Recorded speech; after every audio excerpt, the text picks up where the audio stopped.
Hello, good evening, नमस्कार। मैं बबीता त्यागी, ICS coaching centre के इस यूट्यूब चैनल पर आप सभी का स्वागत है। 2 अक्टूबर 2022 एक ख़ास दिन हर भारतीय के लिए, क्योंकि आज भारत में जन्मी दो शख्सियत महात्मा गांधी और हमारे शास्त्री जी दोनों का जन्म दिवस है। और दोनों का योगदान भारत में अतुलनीय है, जिसकी तुलना हम किसी से कर ना सकें। एक ऐसा योगदान जिसके कारण भारत की आज़ादी की यात्रा काफ़ी हद तक आसान हो गई। महात्मा गांधी के ऊपर ढेरों बातें आप बचपन से सुनते सीखते आते हैं। एक बच्चा जैसे ही चीज़ें खरीदने का शौक़ उसमें पैदा होता है, चाहे वो चॉकलेट हो, आइसक्रीम हो या कोई भी चीज़ हो, तो वो तुरंत देखता है कि नोट पर किसी दादाजी का चित्र बना हुआ है, और फिर वहीं से उसकी समझ बन जाती है कि नोट पर किसी का चित्र है। और बड़े होते होते जैसे ही वो थोड़ा बड़ा होता है, स्कूल जाता है, महात्मा गांधी का जन्मदिन, राष्ट्रपिता के रूप में बहुत सारी बातें उसके सुनने में आती हैं। तो वहाँ से उसको पता चल जाता है कि देश में कोई बड़ी हस्ती रहे होंगे महात्मा गांधी। महात्मा गांधी के ऊपर ढेरों किताबें हैं। जितने लोग मुझे सुन रहे हैं सब लोग जानते भी हैं कि महात्मा गांधी का योगदान सच में बहुत बड़ा था। और महात्मा गांधी का कद इंडिया में इतना ऊंचा था कि जिसकी बराबरी पे आज तक कोई पहुंच नहीं पाया, ना ही कोई पहुंच सकता है। तो इतना सारा योगदान भारत में उन्होंने आज़ादी के उस यात्रा में दिया कि जिसकी कल्पना कोई आम इंसान कर भी नहीं सकता। लेकिन महात्मा गांधी से जुड़ी सारी पॉजिटिव बातें जितनी आपने सुनी हैं, अब समय आ गया है कि उन चीज़ों पे थोड़ा सा सोचना भी शुरू कर दें। क्योंकि भारत में हमेशा से एक दौर रहा जब हमने देखा कि किसी बड़ी हस्ती के बारे में जब बात करते हैं तो उनका महिमा मंडन इतना कर दिया जाता है कि आम आदमी उनको पूजने लगता है। अच्छी बात है, लेकिन प्रॉब्लम तब आती है जब उसी के पैरेलल एक विचारधारा, आजकल आप देख रहे हैं पिछले कुछ सालों से 30 जनवरी को कुछ लोग नथुराम गोडसे की भी पूजा कर रहे होते हैं। ये एक बहुत बड़ा क्वेश्चन है कि नथुराम गोडसे की विचारधारा ठीक थी क्या? उन्होंने ठीक किया महात्मा गांधी का मर्डर करके? और इस पे बहुत बड़ा बवाल मच जाता है, क्योंकि बहुत सारे लोग हैं जो नथुराम गोडसे के भी प्रशंसक धीरे धीरे संख्या में बढ़ते जा रहे हैं। मैं इस बात पे बिल्कुल बात नहीं करूंगी कि नथुराम गोडसे ने ठीक किया या गांधी ने ठीक किया। नहीं, मुझे लगता है किसी टीचर को इस तरह की बात करनी चाहिए, पर एक टीचर होने के नाते ये हमारा कर्तव्य है, जितने टीचर्स भी मुझे सुन रहे हैं, कि बच्चों के दिमाग में क्वेश्चंस पैदा कर दिए जाएं। वो क्वेश्चंस जिनका आंसर वो ढूंढें, जिसके लिए उनको पढ़ना पड़े, किताबें खोजनी पड़े और किताबों को पढ़ना पड़े। क्योंकि देखिए, ज्ञान के ना अलग अलग स्तर होते हैं। कुछ लोग सोचते हैं कि बस व्हाट्सएप पे दिन भर चैट करते रहेंगे, फॉरवर्ड मैसेज हज़ारों लाखों बार हो गया, उसी को पढ़ लेंगे, चंद उसमें कुछ लाइनें लिखी होंगी, उन्हें लगेगा हमें ज्ञान आ गया। बहुत सारे लोग फेसबुकीय ज्ञान पर डिपेंड रहते हैं कि भैया फेसबुक के कोई 2-4 इस तरह की फालतू की चीज़ें पढ़ ली और हो गया। ऐसा नहीं होता। जिसको सच में ज्ञान हासिल करना है ना, और जिसको सच में तथ्यों के साथ चीज़ें जानने का शौक है, उनके लिए किताबें हैं, और किताबों से बेहतर कुछ भी हो ही नहीं सकता। तो आज जो हम बातचीत करेंगे उसमें बातचीत वैसी बातचीत नहीं होगी। देखिए, मैंने बहुत सारी क्लासेस ली हैं महात्मा गांधी के ऊपर, तो मैंने बहुत सारी चीज़ें बताई हैं, और यूट्यूब पे मेरी बहुत सारी क्लासेस महात्मा गांधी को ही फोकस करके मैंने पढ़ाया था।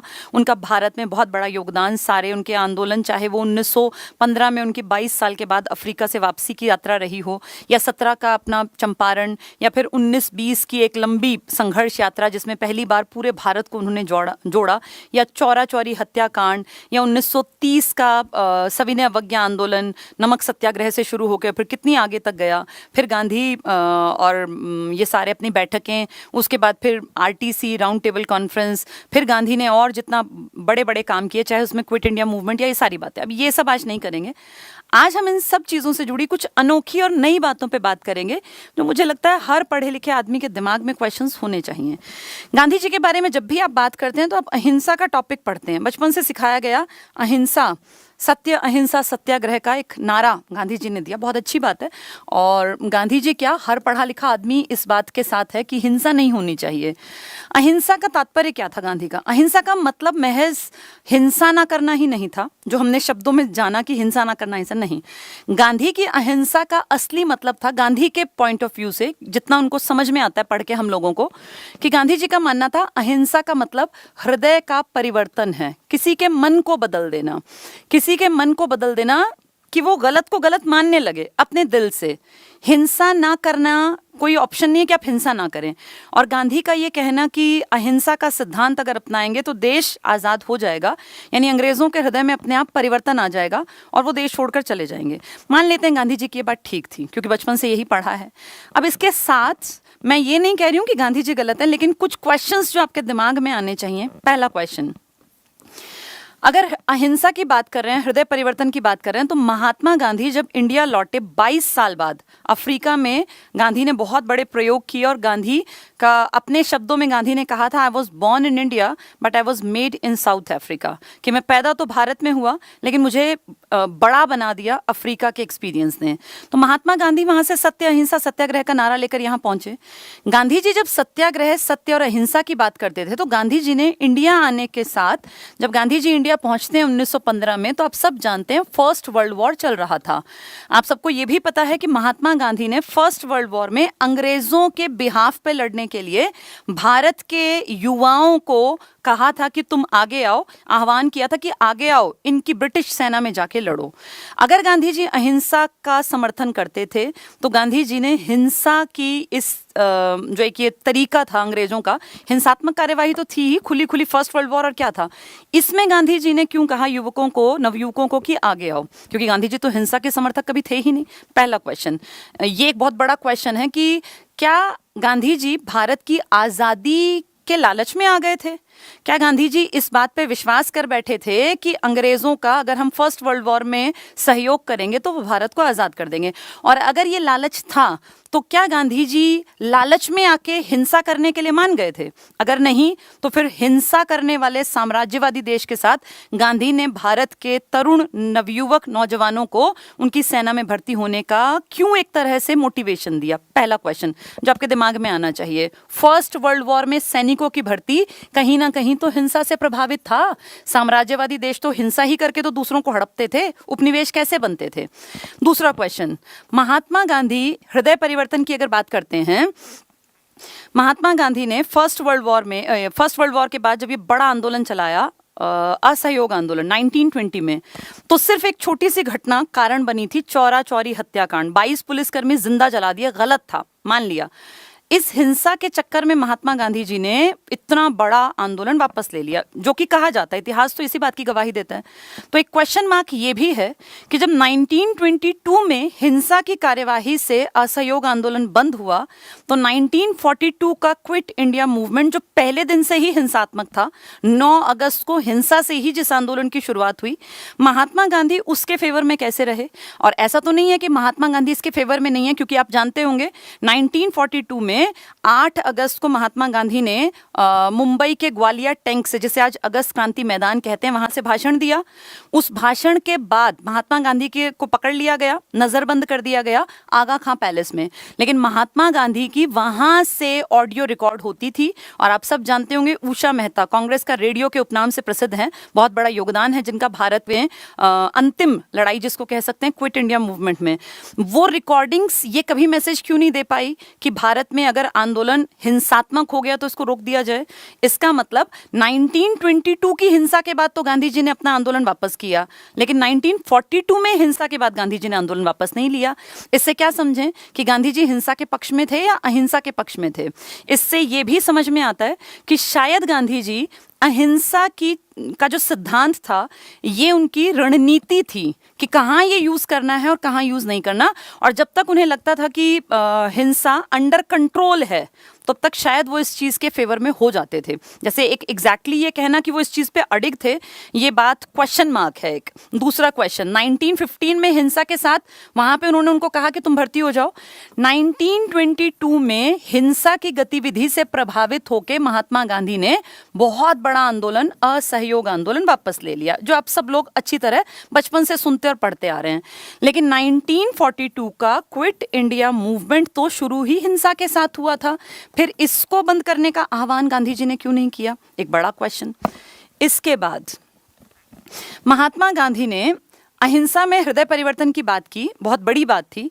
गांधी जी के जितने आंदोलन आपने बचपन से पढ़े, 1920, 1930, 1942, 3 बहुत बड़े आंदोलन थे जिसमें पूरा भारत लगभग इन्वॉल्व था। इन सब के बाद भी अंग्रेजों का हृदय तो परिवर्तित नहीं हुआ।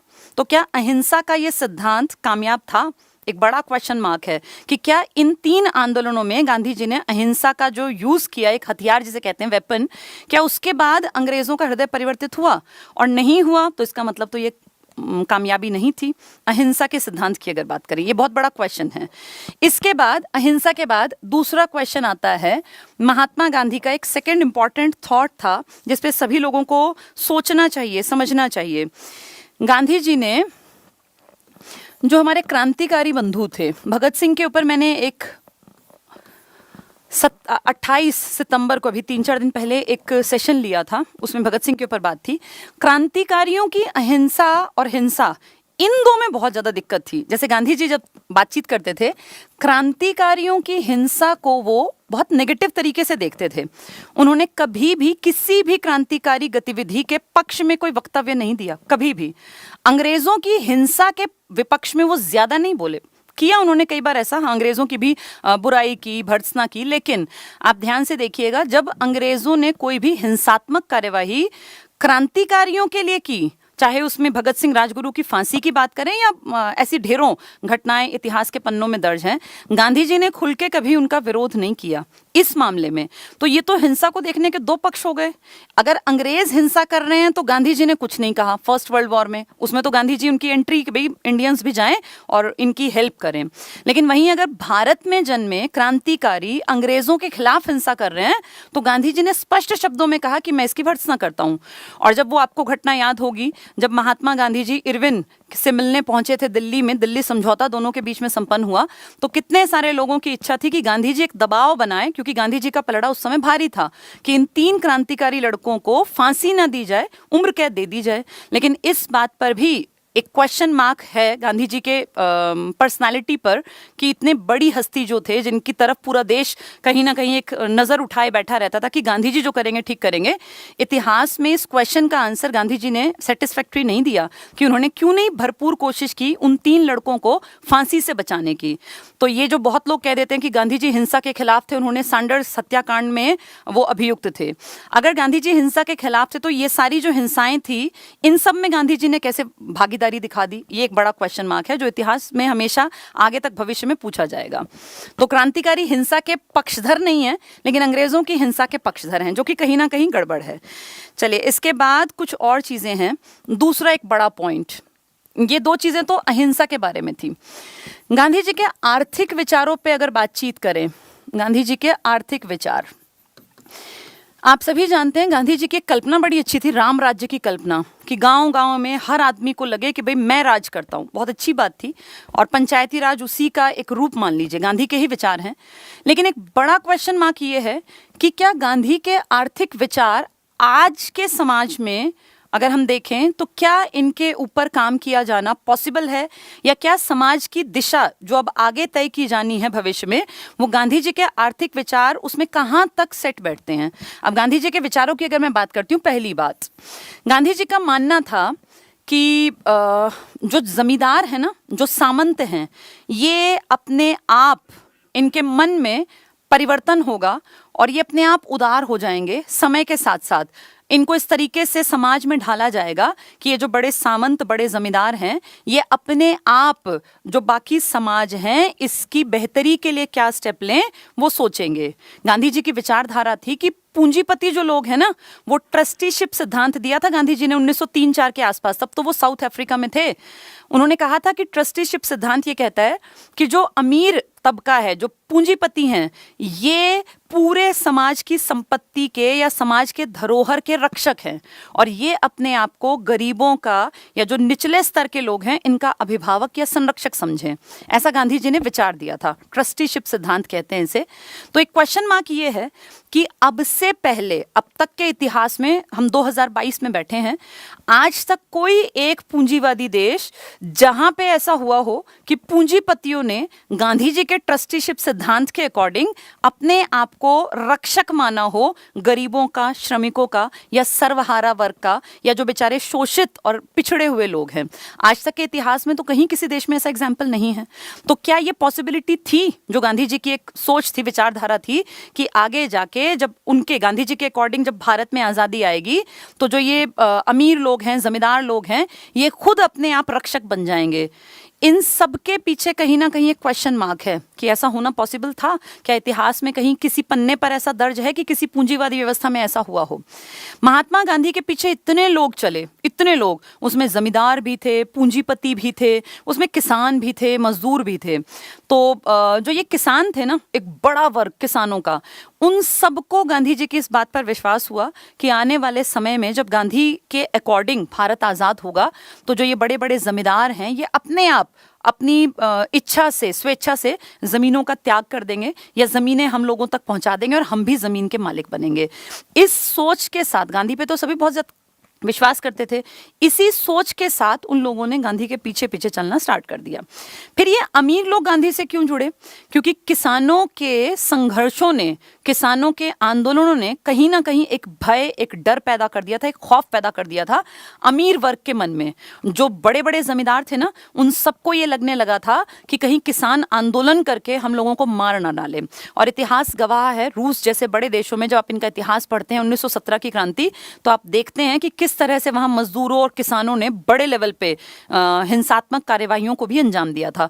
तो वो जो डर था ना कि कहीं हमारे देश में भी ऐसा ना हो, उस डर के चलते जो ये बड़े बड़े अमीर जमींदार थे ये भी गांधी के पीछे चल पड़े और उन्होंने कहा हम भी गांधीवादी तरीके से देश की आज़ादी चाहते हैं, क्योंकि उन्हें ये लगा कि अगर गांधी के तरीके से आज़ादी आएगी तो कम से कम कोई हमारी ज़मीनें नहीं छीनेगा, और अगर कभी गांधी के राज में भारत में जमींदारों से ज़मीनें ली भी गई तो उसमें भी कुछ ना कुछ फायदा हमारा देख के तब ज़मीनें ली जाएंगी। यानी गांधी पे विश्वास दोनों कर रहे थे, जमींदार भी और वो किसान भी जो कि ज़मीन का मालिक नहीं था। वो मालिकाना हक के चक्कर में गांधी जी के साथ था, और जमींदार किसानों के आंदोलनों के डर या खौफ के चलते अपनी ज़मीन को बचाए रखने के लिए। गांधी जी ने कहा ये सब आर्थिक में है कि भाई पैसे से जुड़ी चीजें कैसे गांधी जी के अकॉर्डिंग थी।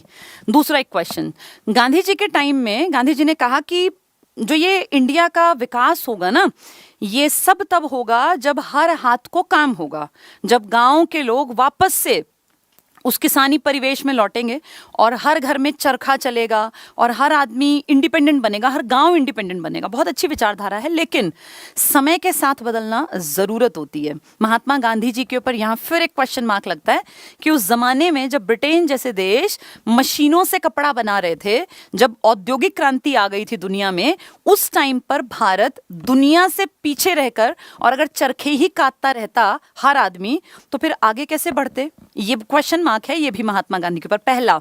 दूसरी बात, महात्मा गांधी ने कहा उस समय पर कि आर्थिक विकास के लिए भारत को गांव में हर आदमी को इंडिपेंडेंट बनाना पड़ेगा। और गांधी जी ने कहा कि बड़े उद्योग धंधे में जो पूंजीपति है ना, ये लोग काम नहीं कर पाएंगे, क्योंकि पूंजीपति जो हैं इनकी मेन गड़बड़ क्या होती है पूंजीवाद की, कि उत्पादन के थोड़े ज्यादातर साधनों पर थोड़े से लोगों का कब्जा हो जाता है, जिनका मेन टारगेट होता है मुनाफा कमाना। सबसे बड़ी दिक्कत यही है। लेकिन गांधी जी का विचार था कि दिक्कत ये नहीं है, दिक्कत ये है कि मशीनें आ गई, उन्नत तकनीक आ गई, जिसके कारण कि लोग जो हैं ये बेरोजगार हो गए। तो महात्मा गांधी ने कहा कि इसका एक तरीका है इससे उबरने का कि क्यों ना गांव गांव में वापस से चरखा चलाया जाए, वो पुरानी तकनीक लेकर आए, हथकरघे का इस्तेमाल करें, यानी आदमी उन्नत तकनीक को छोड़ के और पिछड़ी हुई तकनीक की तरफ चले। अब यहाँ ये क्वेश्चन उठता है कि ठीक है, महात्मा गांधी की बात सब लोगों ने मान ली क्योंकि बहुत बड़े आदमी थे और सही भी कहते थे, ऐसा लोगों को लगता था। लेकिन एक क्वेश्चन मार्क यहाँ पर है कि अगर यही सच्चाई है कि इस तरीके से भारत के लोग इंडिपेंडेंट बनेंगे, तो महात्मा गांधी की जितनी संस्थाएं चलती थी, कांग्रेस जो उस टाइम का सबसे बड़ा संगठन थी, मैंने आपको भगत सिंह के बारे में जब बताया तो बताया था कि कांग्रेस के पास पैसे की कभी कमी नहीं थी। बड़े से बड़े धन्ना सेठ उस टाइम करोड़ों रुपए का तो इनको चंदा दे दिया करते थे। तो वो सारा चंदा जो पूंजीपति वर्ग दिया करता था उस दौर में, अंग्रेजों के दौर में, उस टाइम पर उन पूंजीपतियों के पैसे का साधन क्या था? बड़ी बड़ी मिलें लगी हुई थी जिनमें कि उस टाइम की एडवांस टेक्नोलॉजी का इस्तेमाल किया जाता था।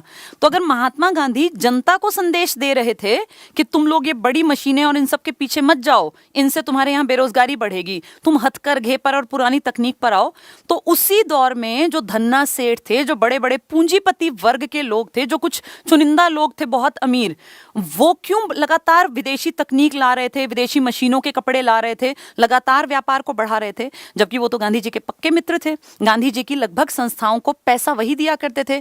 कांग्रेस को आगे बढ़ाने में सारा पैसा उन्हीं का लगा हुआ था। फिर क्यों नहीं गांधी जी का ये विचार उन लोगों ने माना? ये भी तो एक क्वेश्चन मार्क है ना, कि ये विचार आम जनता ही क्यों माने, ये विचार वो पूंजीपति वर्ग के लोग क्यों ना माने? ये तो बिल्कुल उल्टी बात हो गई। ये एक क्वेश्चन मार्क है जो महात्मा गांधी जी के काम करने के तरीके पर है। तो इसके बाद ये आर्थिक विकास की बात कर रही हूं मैं, ठीक है। एक और जो प्रॉब्लम दिखती है कि ये 2-3 चीजें हैं जिनके ऊपर सच में पढ़े लिखे लोगों को अब सोचने की जरूरत है। वो पुरानी बातें थी जो हम पढ़ते थे ना, मना मैं अभी भी नहीं कर रही हूं। एक लास्ट क्वेश्चन जो सच में हर पढ़े लिखे बच्चे को अपने आप से करना चाहिए। जैसे कुछ चीजें हैं विभाजन के ऊपर, जो लोग नथुराम गोडसे के बड़े पक्षधर बन गए आजकल, उन सबको एक क्वेश्चन अपने आप से करना चाहिए।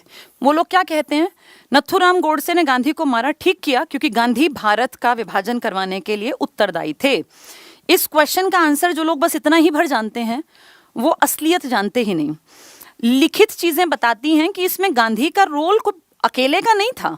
अगर आप सोचते हैं कि भारत का विभाजन, पाकिस्तान बनाने के पीछे गांधी अकेले थे, तो मैं आपको तथ्यों के साथ एक बात बता देती हूँ। ये मेरी तरफ से ये बहुत इंपॉर्टेंट और सच में सोचने लायक पॉइंट है। जब भारत का विभाजन हुआ ना, इससे पहले 2 बड़ी संस्थाएं, एक मुस्लिम लीग और एक हिंदू महासभा, आप सभी जानते हैं मुस्लिम लीग मेनली मुस्लिम पाकिस्तान के लिए काम कर रहे थे और हिंदू महासभा हिंदुस्तान के लिए। हिंदू महासभा के बड़े लीडर थे सावरकर और मुस्लिम लीग के बड़े लीडर थे जिन्ना। 1937 में सावरकर के शब्दों में, ये लिखित में है सारी बातें, 1937 में सावरकर ने अपने आप मीटिंग में ये बात कही थी कि भारत में 2 राष्ट्र बनेंगे, भारत एक राष्ट्र के साथ चलेगा नहीं। 1940 में बिल्कुल स्पष्ट तरीके पर द्विराष्ट्र के सिद्धांत पर जिन्ना ने लाहौर में अधिवेशन में, जब वहां वो अध्यक्ष थे, स्पष्ट कहा कि हमें दूसरे राष्ट्र की डिमांड है और हम पाकिस्तान चाहते हैं। ये बात हो गई 37 और 40 में। इन बातों को, इसका मतलब तो पहले से ही बातें चल रही थी ना, इन बातों पर डिस्कशन के लिए ऑल ओवर इंडिया में कांग्रेस कमेटी के मेंबर्स इकट्ठे हुए। अखिल भारतीय कांग्रेस कमेटी की बैठक हुई। उस बैठक में यह कहा गया कि भाई पूरे भारत से आओ लोग। 400 लोगों का था संगठन उस टाइम पर कांग्रेस। उन 400 में जब विभाजन के क्वेश्चन पर वोटिंग होनी थी, तो आपके देश में, पूरे देश से 400 में से सिर्फ 218 लोग पहुंचे। 50%, इसका मतलब 50% पहुंचे ही नहीं, वो डिस्कशन का हिस्सा ही नहीं बने। इन 218 में से 29 लोगों ने जो प्रेजेंट थे, इनमें से इन 29 लोगों ने विरोध किया। भाई हम विरोधी हैं, हम नहीं चाहते कि भारत और पाकिस्तान बटे। और एक खास बात बता दूं, खान अब्दुल गफ्फार खान, फ्रंटियर गांधी, सीमांत गांधी इन विरोधियों में थे। इसलिए जब भारत पाकिस्तान बटे थे ना, तो उन्होंने गांधी जी को कहा था कि मैंने आप पे विश्वास करके इसके विरोध में वोट दिया और आपने हमें भूखे भेड़ियों के सामने फेंक दिया। क्योंकि इन 29 में से जिन लोगों को पाकिस्तान जाना पड़ा, जो विरोध करके पाकिस्तान गए, आप सोचो उनको कैसे जीवन मिला होगा, उनकी क्या परेशानी उनके सामने आई होगी पाकिस्तान में जाने के बाद। इनमें से 30 लोगों ने, ये इसका डिवीजन कर रही हूं मैं, इनमें से 30 लोगों ने कहा भैया हम वोट ही नहीं देंगे, हाँ ना में हम शामिल नहीं है, एक तरफा खड़े हो गए, हम नहीं वोट देंगे। 30 लोग। इनमें आपके मौलाना अबुल कलाम आजाद भी थे, जो बाद में भारत का ही अंग बन के आपके देश में शिक्षा मंत्री के पद पे बैठे थे। इनमें जो बच गए, कितने बच गए, 159 बच गए शायद, है ना। तो ये 159 जो लोग हैं ना, सोचो 400 में से 159 पक्ष में थे भारत और पाकिस्तान के, सिर्फ 159। अगर इसका आप टोटलिटी में देखें तो ये तो 40% के आसपास लोग हैं। यानी सिर्फ 40% लोगों ने विभाजन पर हस्ताक्षर किए थे और विभाजन हो गया। लेकिन एक खास बात इसमें यह है कि इन साइन करने वालों में गांधी भी थे, नेहरू भी थे और सरदार पटेल भी थे। और ये लिखित है इस बारे में, मैं आपको पढ़ के सुना देती हूँ, क्योंकि कुछ लोगों को इन बातों से बड़ी मिर्ची लगती है और उन्हें लगता है कि पता नहीं कोई जो किसी पार्टी विशेष के मेंबर होंगे। देखिए, इन सेशंस का टारगेट किसी पार्टी विशेष के लिए नहीं है, और कोई इस तरह का आदमी जो कि पूरी तरह से दिमाग से बंद है, जिसकी खिड़कियां, जो किसी चीज को ना सुनना चाहता ना समझना चाहता, उसकी समझ में बात नहीं आएगी। लेकिन जो तर्क की कसौटी पे हर चीज को कसते हैं, उनके लिए मैं कुछ लाइन पढ़ देती हूँ। ये कहते हैं 1937 में हिंदू महासभा के अहमदाबाद अधिवेशन में उसके नए बने अध्यक्ष सावरकर कह चुके थे, हम साहस के साथ वास्तविकता का सामना करें। भारत को आज एकात्म और एकरस राष्ट्र नहीं माना जा सकता, प्रत्युत यहाँ 2 राष्ट्र हैं। ये सावरकर जी के खुद के बोले हुए शब्द हैं, जो लोग कहते हैं कि सिर्फ अकेले गांधी के कारण ऐसा हुआ। और सुन लीजिए, सरदार पटेल अध्यक्ष हैं, उनका भाषण ये लिखित में है सारा। अपने भाषण के अंत में उन्होंने कहा, ये बात हमें पसंद हो या ना पसंद, ये पटेल कह रहे हैं, लेकिन पंजाब और बंगाल में वास्तव में पाकिस्तान मौजूद है। ये सरदार पटेल के शब्द हैं। इस सूरत में मैं एक कानूनी पाकिस्तान अधिक पसंद करूंगा जो लीग को अधिक जिम्मेदार बनाएगा। आज़ादी आ रही है, 75 से 80% भारत हमारे पास है, इसे हम अपनी बुद्धि से मजबूत बनाएंगे। लीग देश के बचे हुए हिस्से का विकास कर सकती है। ये सरदार पटेल के शब्द हैं। इसके बाद ये 2-4 शब्द और पढ़ देती हूँ मैं, इससे आप अंदाजा लगा लेंगे कि अकेले गांधी की गलती नहीं है। प्रस्ताव के समर्थन में महात्मा गांधी और पंडित नेहरू के वोट भी थे। ये देखिए, पक्ष में पंडित नेहरू और गांधी जी, जिन्हें मनाने का काम ये मौलाना अब्दुल कलाम आज़ाद कहते हैं सरदार पटेल ने किया था। तो अगर ये आपको लगता है कि सिर्फ अकेले गांधी की गलती है भारत का बंटवारा, तो ये गलत सोच है। ये बंटवारा होना लाजमी था उस टाइम के सबसे धुरंधर नेताओं के दिमाग से। उन्हें लगता था कि बिना बंटवारे के चीजें बिगड़ जाएंगी। तो एक आदमी को ये कहना कि इसके कारण ऐसा हुआ, ये गलत है। माउंटबेटन ने भी अपने संस्मरणों में इस बात की तायद की है कि कांग्रेस में विभाजन ने उनके प्रस्ताव के लिए सबसे पहले राजी होने वाले नेता सरदार पटेल थे, जिन्होंने नेहरू और गांधी को तैयार करने की जिम्मेदारी ली और उसे निभाया। तो अब ये क्वेश्चन मार्क के साथ में इस क्लास को यहाँ पे अपने बिहाफ पे, परिमल सर भी जुड़ेंगे, ये बड़ा क्वेश्चन मार्क आप लोगों के साथ है जो आप पढ़े लिखे लोगों को, देखिए ये सब ना तथ्य हैं। अब कोई इनसे इतर अपनी मर्जी चलाए एक अलग बात है, लेकिन एक पढ़ा लिखा समाज वो समाज होता है जो चीज़ के दोनों पहलू को समझने की कोशिश करे। जो लोग महात्मा गांधी की बिल्कुल ही ये मान लीजिए पूजा करते हैं, ये क्वेश्चंस उनसे भी हैं। मैंने दोनों पक्ष की बातें आपको बताई। जो लोग कहते हैं कि महात्मा गांधी पूजनीय हैं, बिल्कुल हैं, उनके लेवल का जन नेता इस धरती पे आज तक नहीं जन्मा। जितनी प्रतिमाएं महात्मा गांधी की दुनिया भर में लगी है ना, जितने रोड्स, जितने पता नहीं कितने दुनिया भर की चीजें उनके नाम से, इतनी किसी लीडर के नाम से नहीं है। ग्रेट लीडर थे, इसमें कोई दो राय नहीं है, लेकिन ये क्वेश्चन मार्क हमेशा आपके दिमाग में रहने चाहिए और आप इसका उत्तर ढूंढने की कोशिश करनी चाहिए। जो लोग गांधी के विरोधी हैं उनके दिमाग में ये क्वेश्चन होना चाहिए कि सिर्फ गांधी का विरोध क्यों। नथुराम गोडसे की पूजा करने वालों से ये क्वेश्चन मार्क होना चाहिए कि उस साइन करने वाले 159 लोगों में तो सरदार पटेल भी थे, उसमें तो नेहरू भी थे, उसमें गांधी भी थे। तो फिर नथुराम गोडसे ने अकेले गांधी को मार के क्या वो 159 जो थे उन सबका एक तरह से जिम्मेदार अकेला गांधी को मान लिया? ये क्वेश्चन उन लोगों के लिए है जो नथुराम गोडसे के पक्षधर हैं। लेकिन जो लोग गांधी जी को अकेला भगवान मानते हैं उनके लिए भी क्वेश्चंस हैं कि अगर गांधी जी अहिंसा के पुजारी थे तो फिर गांधी जी ने फर्स्ट वर्ल्ड वॉर में जो हिंसा करने वाला देश था उसके पक्ष में अपने लड़कों को क्यों भर्ती करवाया? क्यों वो सार्जेंट कहलाते हैं अंग्रेजों की सेना में भर्ती कराने वाले? 1922 के चौरा चौरी की हत्या, 22 लोगों का जो हमने हत्या की वो तो हत्या थी, ठीक है, लेकिन 42 में जो पहले दिन से हत्याएं हुई उसके विरोध में तो गांधी जी ने अपने आंदोलन को वापस नहीं लिया। तो ये क्वेश्चन मार्क्स हैं जिनके ऊपर सच में किताबें पढ़ने की जरूरत है। तो इसीलिए जो यंग नौजवान जुड़े हुए हैं ना, अब वो दौर गए जब आप आंख बंद करके बस कान से सुना और सोच लिया कि ठीक है ऐसा था। ऐसा नहीं है, अब चीजों को समझने का समय है। भगत सिंह का मैसेज क्या था? दुनिया को जानो, पढ़ो। महात्मा गांधी इंसान थे, उनसे भी गलतियां हुई होंगी, तो अच्छी बात है, बहुत बड़े लीडर थे, कोई डाउट नहीं, ग्रेट आदमी थे, लेकिन उनके जो नीतियां थी इन पे भी प्रश्न चिन्ह के साथ आपके दिमाग में ये बातें होनी चाहिए कि क्या और बेहतर हो सकता था और गलतियां रही तो कहाँ रही। अगर गांधी जी की विचारधारा से भारत में आज़ादी मिलती तो कैसी आज़ादी होती, और भगत सिंह की विचारधारा से भारत आज़ाद होता तो कैसा आज़ाद होता। और आज के परिप्रेक्ष्य में अगर बात करें तो गांधी की नीति ज़्यादा ठीक लगती है या भगत सिंह की, या दोनों नीतियों को अच्छी तरह पढ़ के और आज क्या कुछ होना चाहिए इस पर विचार किए जाने की, मंथन किए जाने की ज़रूरत है। तो उम्मीद करती हूँ ये सेशन आपको यहाँ तक अच्छा लगा होगा और ये चीज़ें ना हर पढ़े लिखे इंसान को सोचनी चाहिए। तो परिमल सर आपसे जुड़ेंगे।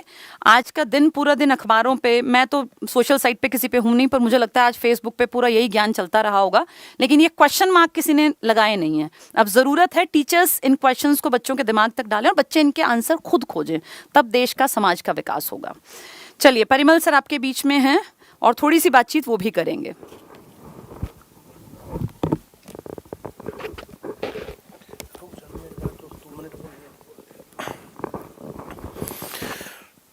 नमस्कार। 2 अक्टूबर महात्मा गांधी की जयंती और शास्त्री जी की जयंती। अभी मैं देख रहा था तो बहुत लोग लिख रहे थे लाल बहादुर शास्त्री के बारे में बताइए। तो पिछले 2 अक्टूबर को मैम ने लाल बहादुर शास्त्री जी के बारे में बोला था और तब हमारा डिस्कशन हुआ था कि अगली बार हम गांधी जी के बारे में बोलेंगे। गांधी जी के बारे में मैं 2-3 बातें लेकर आया। न्यूज़पेपर मैंने आज पढ़े कि जो है किस न्यूज़पेपर ने क्या दिया क्या नहीं दिया। तो गांधी जी के बारे में कुछ बातें हैं। नंबर 1, गांधी जी की लाठी, कुछ हथियार अहिंसक हो सकते हैं। गांधी जी की लाठी हिंसा करने के लिए नहीं थी, हिंसा से बचने के लिए थी। गांधी जी का चश्मा, गांधी जी का चश्मा अपने चश्मे से देश की आजादी देख रहे थे। 1917 में राष्ट्रीय आंदोलन से जुड़े और 1948 में 31 साल तक भारतीय राष्ट्रीय आंदोलन की धुरी बने रहे। हम उनकी 100 गलतियां निकाल सकते हैं, 100 खूबियां निकाल सकते हैं, हम उनको नमन कर सकते हैं, हम उनको गालियां दे सकते हैं, जैसा देश में ट्रेंड चल रहा है। 31 साल तक भारतीय राष्ट्रीय आंदोलन को उन्होंने जोड़े रखा। इस सच्चाई से कोई आदमी मुंह नहीं मोड़ सकता। हम उनकी खूबियां गिने या गलतियां गिने। अहिंसा के ऊपर जो है मैम ने अभी बोला, उनकी आर्थिक नीतियों के ऊपर मैम ने बोला, अभी कुछ बातों के बारे में और भी बोला। लेकिन उस चश्मे की नजर से देखो, आप लोग भी उस चश्मे के अंदर से देखो कि 1917 में जुड़ने के बाद उन्हें चश्मे से सिर्फ आजादी दिखाई देती रही और देश को आजाद करवा के छोड़ा। जो क्रांतिकारी साथी थे, जो क्रांतिकारी बंधु थे, जो हमारे शहीद हैं, महापुरुष हैं, उनके योगदान को कम नहीं कर रहा मैं, लेकिन आंदोलन की बागडोर को बांधे रखना, उस मसाल को जलाए रखना, और जिसके अंदर से लगातार क्रांतिकारी निकलते रहे, अलग अलग दल निकलते रहे और अलग अलग समय पर उनके योगदान अलग अलग रहे, लेकिन गांधी जी का ये जुड़ाव रहा। उस चश्मे से आजादी देखी। गांधी जी की घड़ी, गांधी जी को दिखता था कि देश की आजादी लंबी लड़ाई है, लेकिन डिसीजन 1 सेकंड में लेना होता है। 1 सेकंड का डिसीजन, ये मुझे बहुत अच्छा जो है पॉइंट लगा। और गांधी जी की चप्पल, महात्मा गांधी ने जब 1915 में भारत में आए, 9 जनवरी 1915 को भारतीय प्रवासी दिवस मनाया जाता है, तो जो उनके राजनीतिक गुरु थे गोपाल कृष्ण गोखले, उन्होंने क्या कहा कि पूरे भारत को देखो, 1915 जनवरी में आए और 1917 में एक्टिव हुए राजनीतिक तौर पर, तो 2 साल पूरा भारत घूमा, गांव गांव गए, कस्बे कस्बे गए, अलग अलग जगहों पर गए, पूरे भारत को जाना समझा और उसके बाद फिर आंदोलन से जुड़े। तो ये सभी युवाओं को ये करना चाहिए कि वे भारत में घूमें, अलग अलग जगहों पर जाकर के देखें, लोकल ट्रेन्स में जाएं, लोकल बसों में जाएं, लोकल खाना खाएं, लोग कर क्या रहे हैं। आपके पास 10 दिन का टाइम है, आप फास्ट ट्रेन से वहां पर पहुंचे, एरोप्लेन से वहां पहुंचे, 10 दिन किसी क्षेत्र विशेष में रहे, अगर पूरा टाइम नहीं है तो। और अगर पूरा टाइम किसी के पास है, उनके घर वाले इतना अलाउ करते हैं, तो 6 महीने, 8 महीने, 1 साल लगाओ पूरा देश। उस टाइम पर उनको 2 साल लगे, अब 1 साल में देखा जा सकता है। क्यों? क्योंकि अब साधन ज्यादा हैं। चलिए, कुछ बातें मैंने जो है इनमें से ही निकाली थी और उनके ऊपर मैं जो है बात करता हूं। जरा कुछ बातें छोड़नी पड़ेंगी क्योंकि जो है ये ज्यादा लंबी चीजें हैं, कुछ किताबें पढ़नी पड़ेंगी इनके बारे में। सर्वभूत हिते रता, इसका मतलब है सभी का जो है हित साधन होना चाहिए। इन्होंने जो है ये लास्ट में लिखना चाहिए था। महात्मा गांधी से ये पूछा कि देश में दिक्कत क्या है, प्रॉब्लम क्या है। तो देश की दिक्कत के ऊपर महात्मा गांधी जी ने ये कहा कि भारत के जो बुद्धिजीवी लोग हैं, जो पढ़े लिखे लोग हैं, जो काबिल लोग हैं, जो सक्षम लोग हैं, वे अपने हित साधने में लग गए। उन्होंने क्या कहा था, क्या सोचा था, कहां पर गड़बड़ हुई महात्मा गांधी जी से? उन्होंने सोचा कि सभी लोग सभी का ध्यान रखेंगे।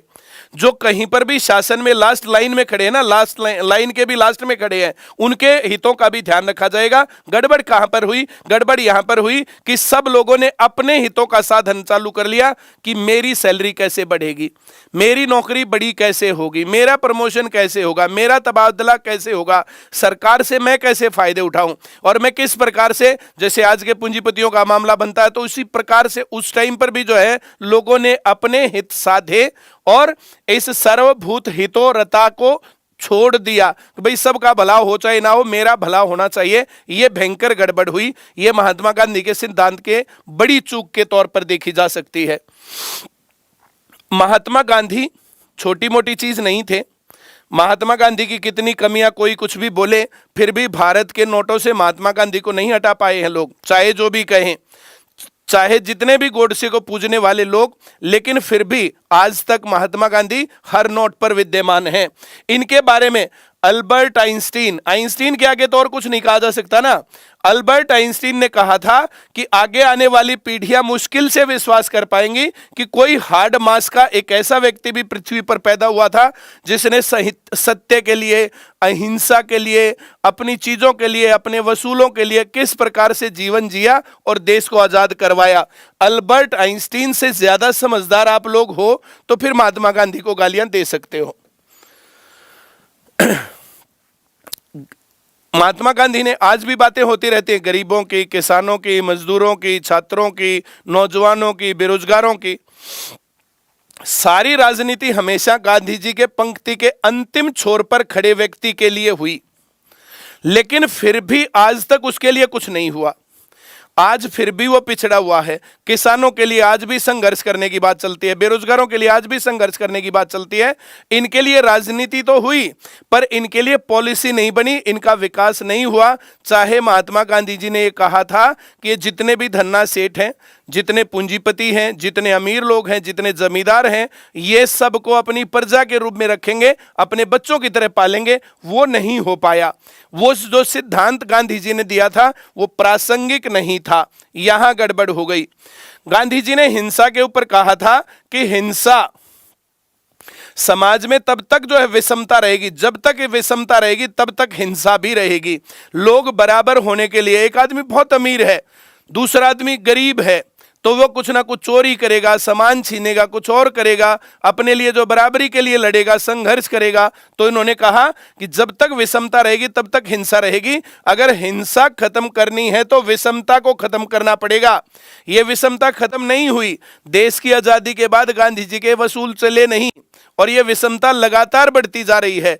भारत में सबसे गरीब लोग भी हैं दुनिया के, और भारत में सबसे अमीर लोगों की श्रेणी में दूसरे नंबर पर भी एक आदमी पहुंच गया है। भारत पाकिस्तान को उन्होंने, देश जब आजाद हो गया था उस टाइम पर, कि एक दूसरे से लड़ने की बजाय कि हम भारत से लड़े, हम पाकिस्तान से लड़े, जैसे दो भाई अलग होते हैं ना, वे भी आपस में लड़ते हैं, दो बिजनेस पार्टनर अलग होते हुए भी आपस में लड़ते हैं, और किसी को कुछ नहीं दिखाई देता। आजकल हमारे देश में कवि महोदय हैं, उनको पूरे देश में कोई गड़बड़ नहीं दिखती है, वो केजरीवाल के पीछे पड़े रहते हैं बेचारे के पीछे। मैं केजरीवाल जी की सभी नीतियों से सहमत नहीं हूं, बहुत सारी चीजों पर मैं भी असहमत हूं, पर उन कवि महोदय को एकमात्र एक गड़बड़ वहां दिखती है और कोई दिखती ही नहीं। एक नंबर के आदमी हैं। इस प्रकार से कोई भी आदमी अलग होता है तो उसके साथ लड़ता रहता है। तो भारत पाकिस्तान तब लड़ रहे थे तो उसने कहा था एक दूसरे से लड़ने की बजाय चलो भूख के खिलाफ लड़े, चलो गरीबी के खिलाफ लड़े, चलो अशिक्षा के खिलाफ लड़े, चलो बीमारियों के खिलाफ लड़े और अभाव से लड़े, जो ये हमारे पास कमी है चीजों की, संसाधनों की, उसके खिलाफ लड़े। ऐसा गांधी जी ने कहा था। उन्होंने कहा था ऐसी शिक्षा हमें बच्चों को नहीं देनी चाहिए जिससे श्रम का तिरस्कार कर सके। जो ये मजदूरी का काम करते हैं, जो लोग जो है 4th क्लास का काम करते हैं, इन लोगों को भी आदमी समझे लोग, इस प्रकार की एजुकेशन देनी चाहिए, ऐसा गांधी जी ने कहा था। शांति के साथ हम दुश्मन का मुकाबला कर सकते हैं, बिल्कुल करेंगे, लेकिन उसने कहा था अहिंसा किसी कमजोर आदमी का काम नहीं है। अहिंसा वो चीज होती है कि हम लड़ सकते हैं, हम जवाब दे सकते हैं, और तब जवाब नहीं दे रहे हैं उसको अहिंसा कहा। हमारे यहां पर कायरता और बुजदिली के लिए कोई जगह नहीं है। कुछ लोग कायर होते हैं ना, कायर और बुजदिल, वे लोग भी कहते हैं अहिंसा परमो धर्म है, तो उनके लिए अहिंसा नहीं है, ऐसा गांधी जी ने कहा था। गांधी जी ने हमारे देश के बारे में कहा कि जो अध भूखा राष्ट्र है उसके पास ना तो कोई धर्म होगा, ना कोई कला होगी, और ना ही कोई संगठन होगा। भाई खाली पेट कैसे जो भजन कर लेगा कोई आदमी?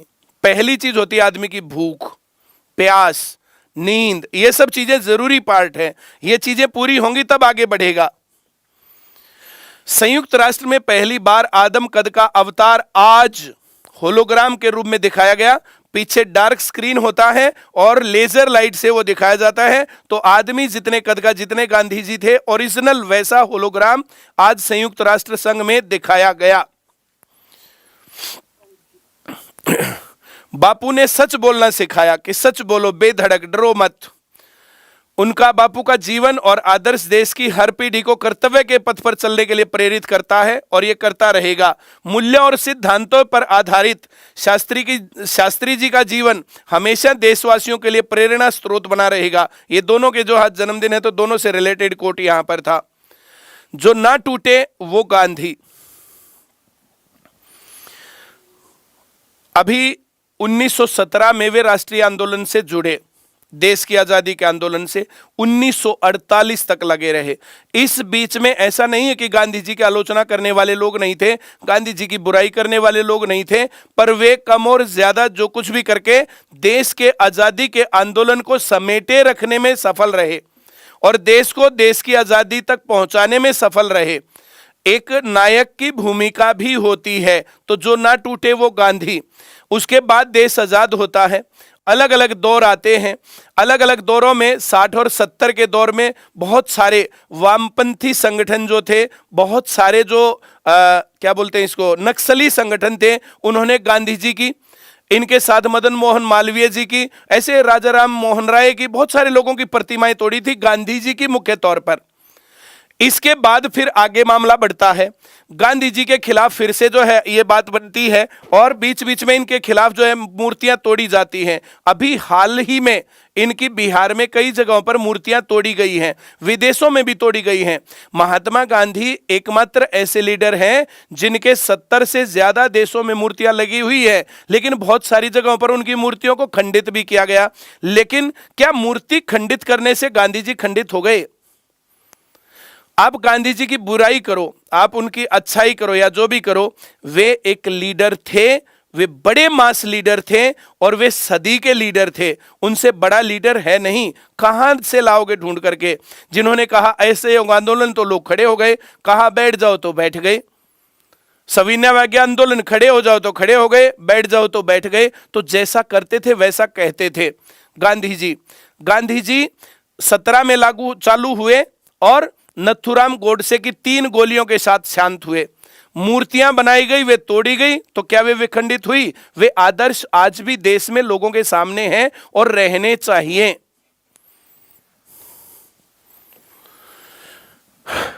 महात्मा गांधी का पसंदीदा भजन हुआ करता था, मेरे ख्याल से सभी लोगों ने सुना होगा, रघुपति राघव राजा राम, पतित पावन सीताराम, ईश्वर अल्लाह तेरो नाम, सबको सन्मति दे भगवान। तो ये हिंदू मुस्लिम इस लड़ाई के पैरोकार कभी नहीं थे। बाद में इस बात को जाकर के कभी हिंदू जो बुराई करते हैं, कभी मुसलमान बुराई करते हैं कि हिंदुओं के साथ गलत हो गया, मुसलमानों के साथ गलत हो गया, ऐसा हो गया, वैसा हो गया। जैसा अभी मैम ने भी कुछ बातें बताई थी, बहुत सारे लोग बहुत प्रकार की बातें बोलते रहते हैं, लेकिन कोई भी आदमी अपनी तरफ से गलती नहीं करता है, कोई भी लीडर भी अपनी तरफ से गलती नहीं करता है। किस कारण से उसने क्या किया, क्या नहीं हुआ और उसका क्या असर हुआ, ये कुछ नहीं कह सकते हैं। महात्मा गांधी जी ने देश की आजादी के बाद ना तो बड़ा पद लिया, ना धन संचय किया, ना अपनी आने वाली पीढ़ियों के लिए कोई जो है एक बहुत बड़ा सुनहरा जो है भविष्य छोड़ के गए। वो देश की आजादी के लिए लड़े, मरे, कुछ नहीं संचय किया। एक नंगे फकीर थे, लाठी के सहारे चले।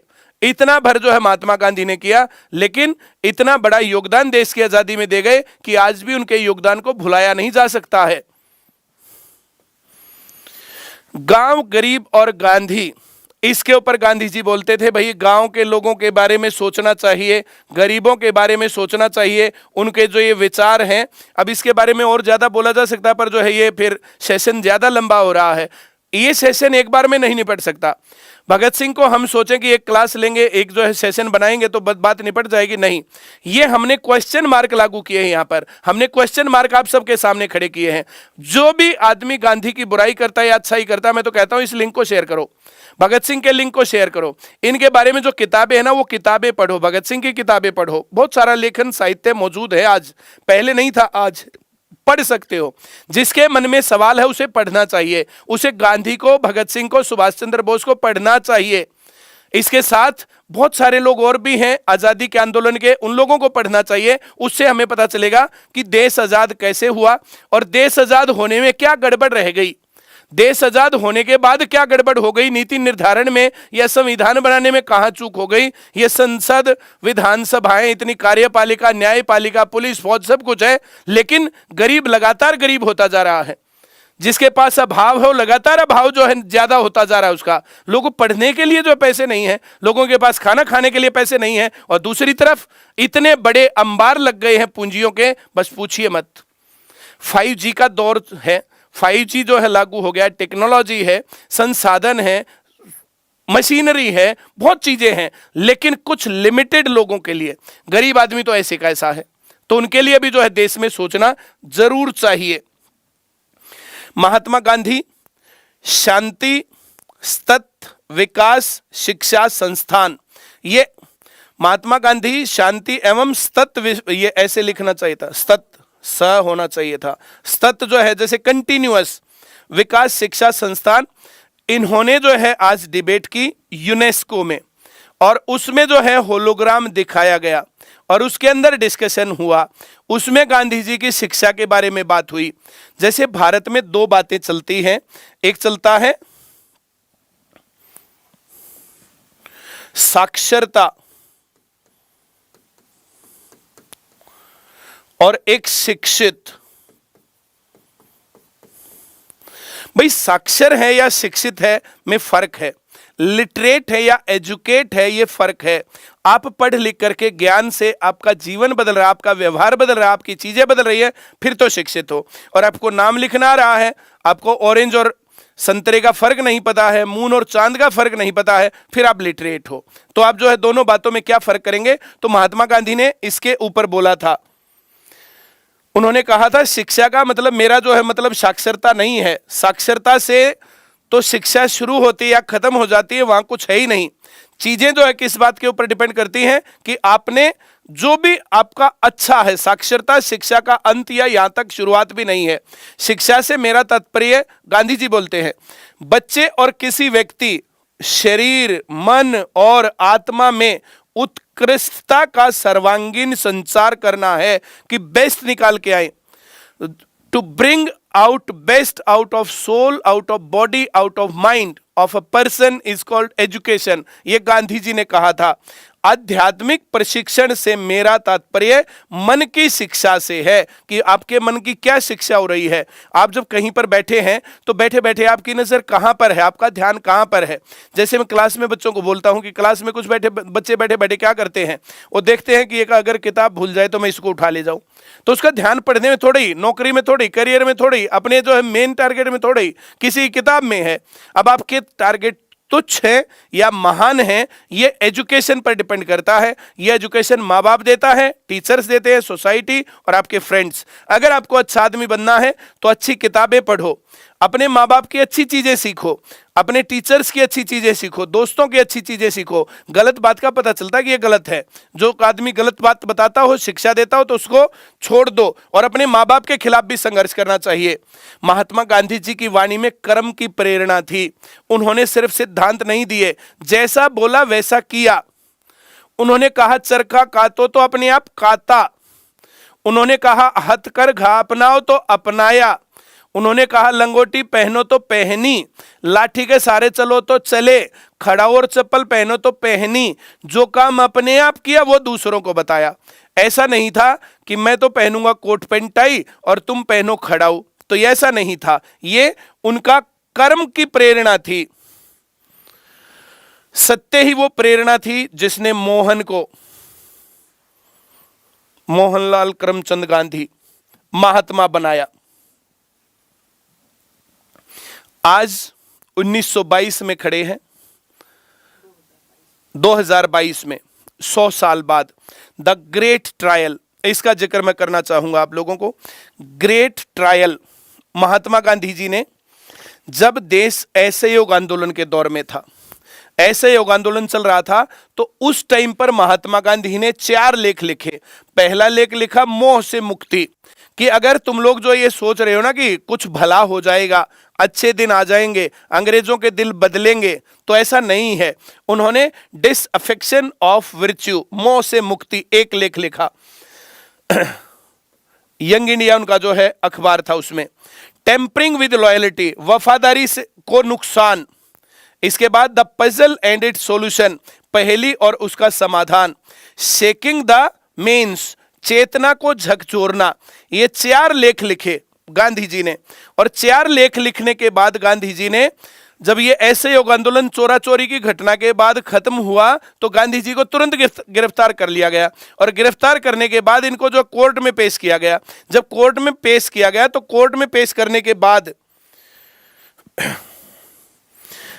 जज साहब थे ब्रूमफील्ड, इन्होंने अपनी बात बताई, भाई क्या तुम अपना अपराध स्वीकार करते हो? तो गांधी जी ने कहा, मैं स्वीकार करता हूं।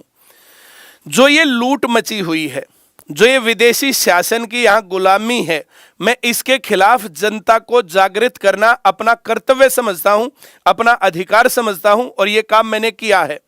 ब्रूमफील्ड उससे बात करता है, तो जो जज साहब थे उन्होंने जो गांधी जी से बात की, तो गांधी जी ने कहा कि मैं इस काम को अगर आगे मौका मिलेगा, आगे मुझे छोड़ा जाएगा तो मैं फिर करूंगा, और इस प्रकार के लेख लिख करके मैं जनता को जगाऊंगा। मैं इस काम के लिए कम सजा नहीं चाहता।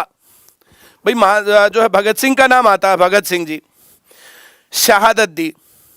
पहले उनको जो है जो हाई कोर्ट थी, लोअर कोर्ट थी, लोअर सेशन कोर्ट में उम्र कैद की सजा दी गई थी, हाई कोर्ट में उनको जो है फांसी की सजा दी गई। जैसे भगत सिंह ने अपनी फांसी और जो है जो सजा थी, उन सब चीजों को जब उन्होंने कहा कि हाँ हम हंसते हंसते फांसी का पंदा चूमेंगे, और चूमा, कभी अफसोस नहीं दिखाया, तो वैसे ही गांधी जी ने भी कहा था, इन्होंने नहीं कहा था कि माफ कर दो, गलती हो गई। जबकि कुछ बड़े लीडर्स जिनको आज बड़ा आदर्श बनाया जाता है, देश की आजादी में माफी मांग करके आगे बढ़े थे। बहुत सारे लोग इनका नाम जानते हैं, कुछ और सेशंस में उनके ऊपर हम बात करेंगे, उन्हीं के ऊपर जो कुछ सेशंस लेकर के आएंगे। जैसे मुझे लगता है कि देश की आजादी को इस प्रकार से क्वेश्चंस के रूप में छोड़ देना चाहिए, ज्यादा बढ़िया है। लोगों को पढ़ने का मौका मिलेगा, लोगों के मन में पढ़ने का विचार जागेगा। गांधी जी की सारी किताबें तो उपलब्ध है हर जगह पर, भगत सिंह की सारी किताबें तो उपलब्ध है हर जगह पर, आप ढूंढिए उनको और पढ़िए। थोड़ी सी चेष्टा होनी चाहिए, आपको पता चलेगा क्या हो रहा है क्या नहीं हो रहा है। तो ब्रूमफील्ड जो जज थे, उन्होंने पहले उनको सर झुकाया गांधी जी को कि आपकी सच्चाई में दम है, और फिर उन्होंने कहा मैं इस बात का फर्क नहीं कर सकता कि आप देश के लोगों के मसीहा हो, आप देश के लोगों के लिए आइडियल हो, आप देश की आजादी के लिए काम कर रहे हो, आप किसी आदर्श के लिए काम कर रहे हो, किसी भी एक नॉर्मल आदमी में और आप में सजा देते हुए मैं फर्क नहीं करूंगा, और ये बहुत मुश्किल है कि कितनी सजा इस काम के लिए दी जाए। और फिर उनको 6 साल की सजा दी गई थी। महात्मा गांधी असहयोग आंदोलन के खत्म होने के 6 साल तक जेल में रहे थे। 6 साल तक बीच में काकोरी कांड आता है, बीच में बम कांड आता है, सैंडर्स हत्याकांड आता है, उस बीच में गांधी जी कहीं दिखाई नहीं देते। उसके बाद फिर आते हैं और फिर सविनय अवज्ञा आंदोलन, उसके बारे में बहुत बार बातें हो चुकी है, और किस प्रकार से वो फिर वापस हुआ था। भगत सिंह के फांसी को बचाने के लिए, उसकी सजा को माफ करवाने के लिए क्या स्टेप लिया था गांधी जी ने। बहुत सारी चीजों के ऊपर कंट्रोवर्सी है, बहुत सारी चीजों के ऊपर हम सहमत नहीं हैं, हम लोग सेटिस्फाइड नहीं है कि गांधी जी ने ये क्या किया। अगर भगत सिंह को बचा लिया होता तो हो सकता बहुत सारे सवाल बंद हो गए होते। हिंसा के ऊपर, अहिंसा के ऊपर जो सवाल जिंदा हैं, वो बहुत सारी चीजें हो सकता है खत्म हो गई होती। जैसे मैम ने बताया कि फर्स्ट वर्ल्ड वॉर में बहुत सारे भारतीयों को सेना में भर्ती करवा दिया, और ये कहा मैं अंग्रेज सेना का बिना शर्त का भर्ती करने वाला सार्जेंट हूं। जब गांधी जी से पूछा गया कि आप अंग्रेजों के खिलाफ अफ्रीका में काम कर रहे थे, अंग्रेजों के खिलाफ काम किया, भारत में आके अंग्रेजों के खिलाफ काम करना नया काम नहीं था, ये पहले कर रहे थे, पहले करके भारत में आए और यहां करके भर्ती करवा दी, और भर्ती करवाने के बाद फिर गांधी जी अंग्रेजों के खिलाफ खड़े हो गए। चोर जो है हिंसा के ऊपर बहुत सारी बातें अभी मैम ने डिस्कस किया, वही बातें रिपीट करने का क्या फायदा है। चलिए, तो इन्होंने अपने लिए कड़ी सजा मांगी थी और जब वो सजा दी गई तो बहुत सारे लोग उनके पास आए तो ये मुस्कुराते रहे और इन्होंने कहा कि कोई दिक्कत नहीं है, ऐसा होना चाहिए। कोई भी लीडर इस प्रकार से सजा तो काटेगा ही, जेल में तो जाएगा ही जो आवाज उठाएगा, और गांधी जी भी उसमें ही थे, गए थे। ये इतनी ही बातें इसमें हैं। गांधी जी के ऊपर कुछ बातें हमने उठाई। ये खत्म नहीं हो रहा है चैप्टर, ये शुरू हो रहा है, ये डिस्कशन शुरू हो रहा है। इसके ऊपर अलग अलग पॉइंट्स के ऊपर डिस्कस करना बहुत जरूरी है और आपको भी पढ़ना बहुत जरूरी है। सिर्फ आप हमारी बातें क्यों माने, सिर्फ हमारी बातें क्यों सुने? आप पढ़ो और थोड़ा सा टाइम तो निकालो इतिहास जानने के लिए, हमारे महापुरुष जानने के लिए। ये जानना चाहिए सबको। और बोलोगे? चलिए आज इतना ही, इस सीरीज को आगे बढ़ाते रहेंगे। भगत सिंह के ऊपर हमने जो बनाया था आओ जाने भगत सिंह को, आज बनाया आओ जाने महात्मा गांधी को। तो इस प्रकार से बहुत सारी चीजें और बहुत सारी बातें इनके ऊपर हम करते रहेंगे। 100 साल हो रहे हैं द ग्रेट ट्रायल को, ग्रेट ट्रायल उसका नाम दिया गया था। आज 2022 में 100 साल के बाद तो महात्मा गांधी, ऐसा नहीं कि वो जो है अहिंसा और जैसे कायर या बुज़दिल या इस प्रकार की बातें, हंसते हुए जो वो ली थी उन्होंने सजा, और हंसते हुए सजा काटी थी, माफी नहीं मांगी थी। कुछ लोग माफी मांगने वाले भी आजकल देशभक्त कहला रहे हैं। आज इतना ही। Thank you very much. नमस्कार। Good night.